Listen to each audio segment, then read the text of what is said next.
नमस्कार दोस्तों, चलिए जानते हैं उत्तर प्रदेश की फटाफट 50 बड़ी खबरों को सिर्फ 10 मिनट में। लेकिन उससे पहले आप ये वीडियो किस जगह से देख रहे हैं हमें कमेंट में जरूर बताएं।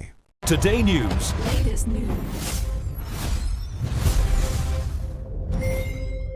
उत्तर प्रदेश में आज का दिन विकास, सुरक्षा, प्रशासन और जनता से जुड़े फैसलों की कई नई गतिविधियों के साथ आगे बढ़ा, जिससे प्रदेश के विभिन्न जिलों में हलचल और तेज दिखाई दी।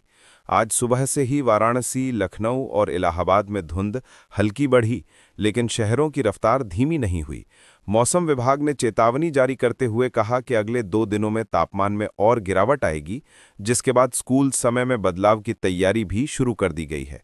इसी माहौल के बीच स्वास्थ्य विभाग ने ठंड से होने वाली बीमारियों पर रोक लगाने के लिए अस्पतालों में हीटिंग सिस्टम की चेकिंग शुरू कर दी है, ताकि मरीजों को किसी तरह की परेशानी ना हो। अयोध्या में राम मंदिर के आसपास सुरक्षा व्यवस्था में नए बदलाव किए गए और सीसीटीवी की संख्या बढ़ा दी गई, जिससे त्योहारों के मौसम में आने वाली भीड़ को बेहतर तरीके से संभाला जा सके। यहां प्रशासन ने स्थानीय व्यापारियों के साथ बैठक कर साफ सफाई और ट्रैफिक व्यवस्था को सुचारू बनाए रखने की नई रणनीति बनाई। वहीं मिर्जापुर में विंध्याचल कॉरिडोर का निरीक्षण करते हुए अधिकारियों ने आज निर्माण की गति बढ़ाने के आदेश दिए, ताकि दिसंबर तक कार्य का बड़ा हिस्सा पूरा किया जा सके। लखनऊ में आज ट्रांसपोर्ट विभाग की एक बड़ी कार्यवाही देखने को मिली, जब बिना परमिट चल रहे 150 से अधिक ऑटो और मिनी टैक्सी पर भारी जुर्माना लगाया गया। इसके साथ ही राजधानी में ई-रिक्शा चालकों के लिए नई लाइसेंस प्रक्रिया शुरू की गई, जो पूरी तरह ऑनलाइन होगी। उधर कानपुर में गंगा बैराज के पास आज बड़े स्तर पर पौधारोपण अभियान चलाया गया, जिसमें कॉलेज के छात्रों ने हिस्सा लिया और 5000 से ज्यादा पौधे लगाए। प्रदेश में किसानों के लिए आज एक और राहत भरी खबर आई, जब सरकार ने गेहूं की न्यूनतम समर्थन मूल्य खरीद प्रक्रिया को तेज करने के आदेश दिए और मंडियों में किसानों के लिए मोबाइल हेल्प डेस्क लगाने की घोषणा की। इसी के साथ सिंचाई विभाग ने आज बताया कि सरयू नहर परियोजना के दूसरे चरण का काम दिसंबर के पहले सप्ताह तक पूरा कर दिया जाएगा, जिससे पूर्वांचल के 6 जिलों को सीधी सिंचाई की सुविधा मिलेगी। शिक्षा विभाग ने आज ये भी घोषणा की कि हाई स्कूल और इंटरमीडिएट बोर्ड एग्जाम 2025 के सेंटरों की लिस्ट को अपडेट किया जा रहा है और जिन स्कूलों में सीसीटीवी नहीं है, वहां नई व्यवस्था तुरंत लगाई जा रही है। वहीं अलीगढ़ में आज नया स्पोर्ट्स यूनिवर्सिटी कैंपस बनाने पर बैठक हुई, जिसमें कोचिंग सेंटर, हॉस्टल और अंतर्राष्ट्रीय स्तर का जिम बनाने की मंजूरी दी गई।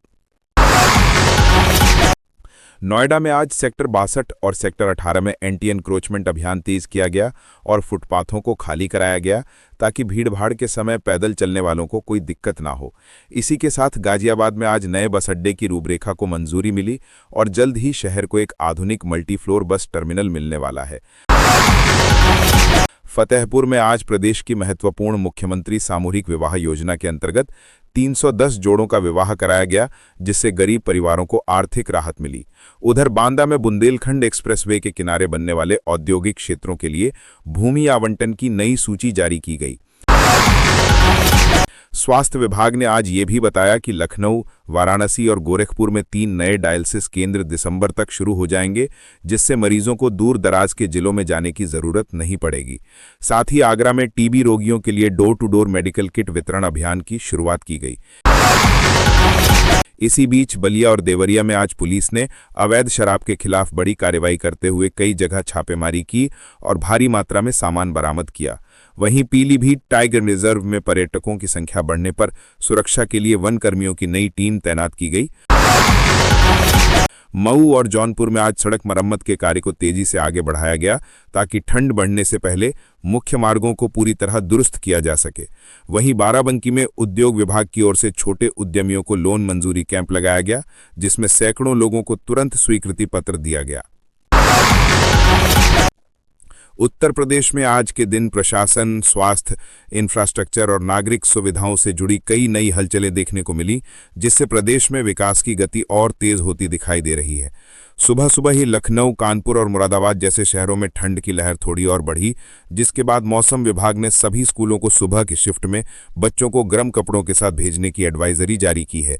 इसी के साथ कई जिलों में कोहरे का असर दिखने के कारण ट्रैफिक पुलिस ने नए रूट डायवर्जन और सुबह के समय धीमी गति से वाहनों को चलाने का राज्य में आज बेरोजगार युवाओं के लिए बड़ा कदम उठाया गया, जब कौशल विकास मिशन के तहत 1.2 लाख युवाओं को नए बैच में शामिल किए जाने की घोषणा की गई। इस योजना में युवाओं को फ्री ट्रेनिंग के दौरान स्टाइपेंड और जॉब प्लेसमेंट की गारंटी दी जाएगी। वहीं सूचना विभाग ने भी आज एक नया नोटिस जारी किया कि ग्रामीण क्षेत्रों में डिजिटल सेवा केंद्रों को अपग्रेड किया जाएगा, ताकि लोगों को प्रमाण पत्र, आधार अपडेट, पेंशन और स्कॉलरशिप जैसी सेवाएं आसानी से मिल सकें। आज आगरा में ताजमहल के आसपास सफाई अभियान को और बड़ा रूप दिया गया, जहां 500 से ज्यादा कर्मियों ने पूरे क्षेत्र को प्लास्टिक फ्री बनाने की मुहिम चलाई। पर्यटन विभाग ने यह भी बताया कि दिसंबर से अंतर्राष्ट्रीय पर्यटकों के लिए नाइट व्यू स्पेशल पास की सुविधा बढ़ाई जाएगी, जिससे पर्यटक रात में भी ताज के आसपास की लाइटिंग और संगीत व्यवस्था का आनंद ले सकेंगे। वहीं मथुरा वृंदावन में भी आज वृंदावन परिक्रमा मार्ग पर LED लाइटें लगाने का काम शुरू हो गया। आज प्रदेश के बिजली विभाग ने स्पष्ट किया कि ग्रामीण क्षेत्रों में बिजली कटौती को कम करने के लिए 300 नई फीडर लाइनों को अगले 2 महीनों में शुरू किया जाएगा, ताकि गांवों में बिजली सप्लाई सुचारू रहे। उधर जल निगम ने भी घोषणा की कि कई शहरों में पुराने पाइपलाइन बदलने का काम तेज किया जा रहा है, जिससे पानी की बर्बादी और गंदे पानी की शिकायतें खत्म होंगी। सीतापुर, बहराइच और श्रावस्ती में आज बड़ी राहत देते हुए सरकार ने पशुपालकों के लिए विशेष टीकाकरण अभियान शुरू किया है, जिसमें पशुओं को मुफ्त दवाई, इलाज और पोषण किट उपलब्ध कराई जाएगी। वहीं शिक्षा विभाग ने यह भी स्पष्ट किया कि सभी सरकारी स्कूलों में दिसंबर से स्मार्ट क्लास प्रोजेक्टर लगाए जाएंगे, ताकि गांवों के बच्चे भी डिजिटल पढ़ाई का लाभ ले सकें। नोएडा और गाजियाबाद में ट्रैफिक व्यवस्था को सुधारने के लिए आज पुलिस ने 12 नए AI कैमरा चौराहों का उद्घाटन किया, जो ओवरलोड ट्रक, बिना हेलमेट बाइक और रेड लाइट जंप करने वालों को तुरंत पहचानेंगे। इसके साथ ही गौतम बुद्ध नगर में 500 E-बाइक को सार्वजनिक किराए पर उपलब्ध कराने की योजना को भी आज हरी झंडी दे दी गई।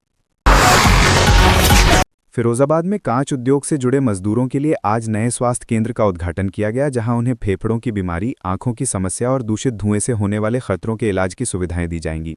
वहीं मेरठ में खेल विभाग की ओर से स्पोर्ट्स कॉम्प्लेक्स का निर्माण तेज किया गया है, जहां एथलेटिक्स, वॉलीबॉल, कबड्डी और शूटिंग की अत्याधुनिक सुविधाएं तैयार की जा रही हैं।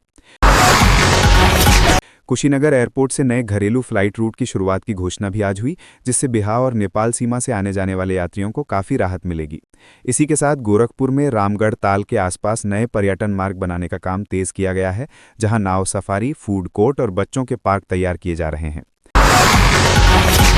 अंबेडकर नगर और आजमगढ़ में सड़क चौड़ीकरण कार्य आज पूरी गति में रहा, जिससे आने वाले समय में भारी वाहनों के दबाव को कम किया जा सकेगा।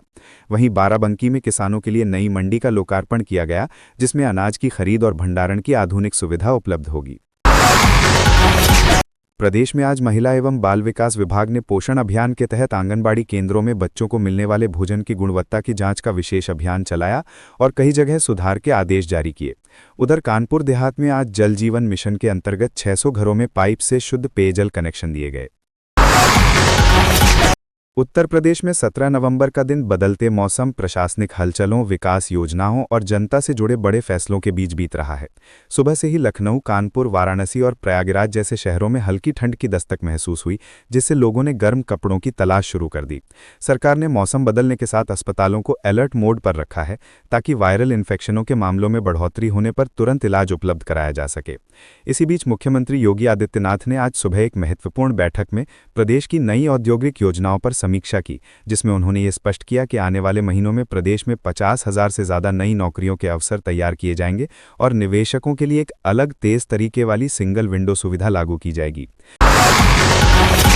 राज्य में आज महिला सुरक्षा को लेकर भी बड़ी पहल हुई, जिसमें मिशन शक्ति के तीसरे चरण को एक नए रूप में लागू किया गया और अब हर जिले में महिलाओं के लिए 24 घंटे चलने वाली रैपिड रिस्पांस टीम सक्रिय कर दी गई है।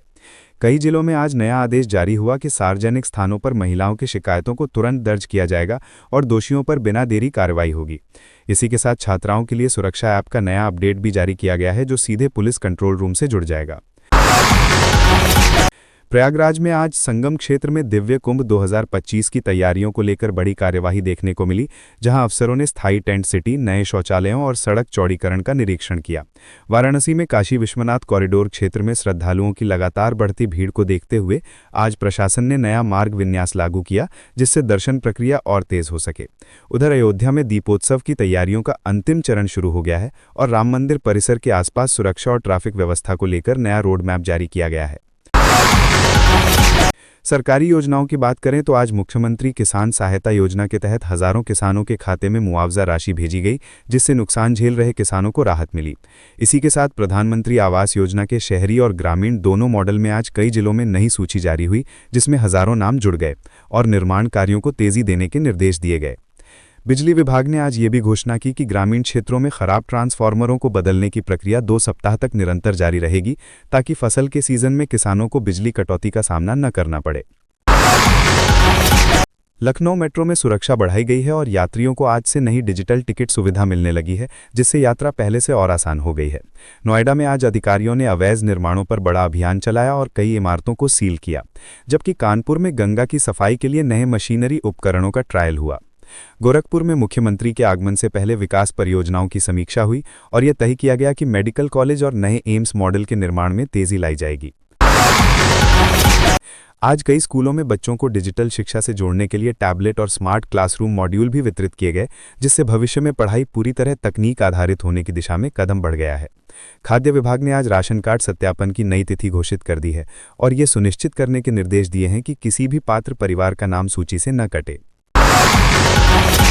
सड़क परिवहन विभाग ने भी आज एक महत्वपूर्ण फैसला लिया, जिसके तहत हाईवे पर ओवरस्पीड वाहनों की निगरानी के लिए नई AI कैमरा तकनीक शुरू कर दी जाएगी, ताकि दुर्घटनाओं पर रोक लग सके।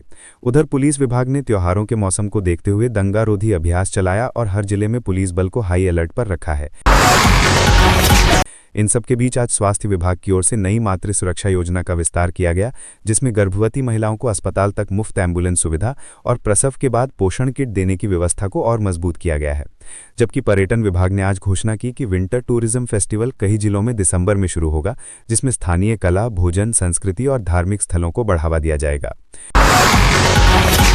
राज्य में रोजगार, शिक्षा, स्वास्थ्य, सुरक्षा और बुनियादी ढांचे से जुड़े इन सभी विकास कार्यों और घटनाओं ने आज के दिन को उत्तर प्रदेश के लिए बेहद महत्वपूर्ण बना दिया है, क्योंकि एक ओर सरकार अपनी योजनाओं को तेज गति से लागू कर रही है, तो दूसरी ओर जनता के दैनिक जीवन में राहत पहुंचाने के लिए कई नई पहलें सामने आ रही हैं।